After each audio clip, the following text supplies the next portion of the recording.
बार गिद्धों vultures का झुंड उड़ता उड़ता एक टापू पर जा पहुंचा।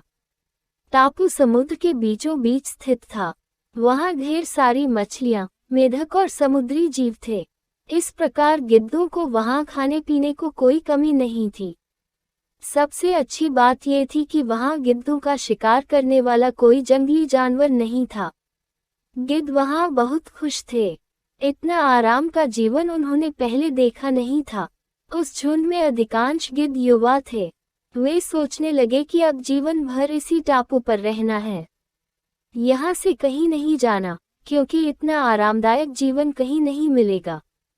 बहुत सोचने के बाद एक दिन बूढ़े गिद्ध ने सभी गिद्धों की सभा बुलाई। अपनी चिंता जताते हुए वह सबसे बोला, इस टापू में रहते हुए हमें बहुत दिन हो गए हैं। मेरे विचार से अब हमें वापस उसी जंगल में चलना चाहिए जहां से हम आए हैं। यहाँ हम बिना चुनौती का जीवन जी रहे हैं। ऐसे में हम कभी भी मुसीबत के लिए तैयार नहीं हो पाएंगे। युवा गिद्धों ने उसकी बात सुनकर भी अनसुनी कर दी।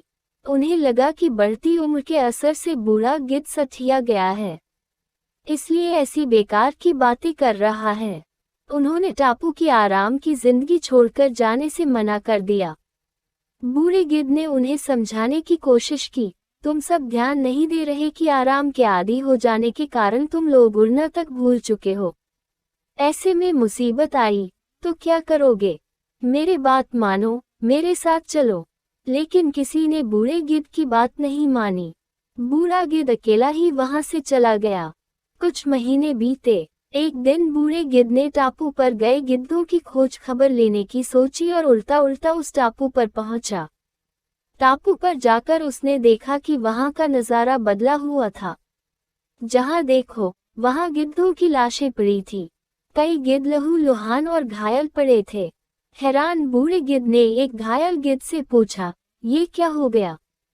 तुम लोगों की ये हालत कैसे हुई?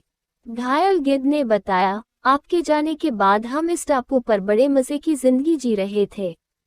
लेकिन एक दिन एक जहाज यहाँ आया। उस जहाज से यहाँ चीते छोड़ दिए गए।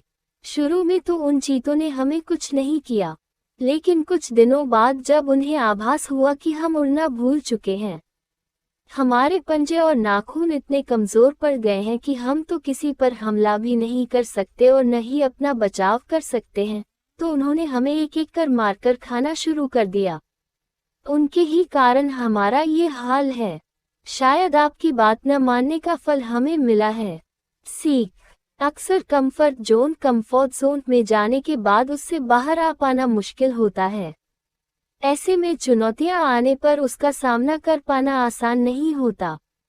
इसलिए कभी भी कंफर्ट जोन में जाकर खुश न हो जाएं।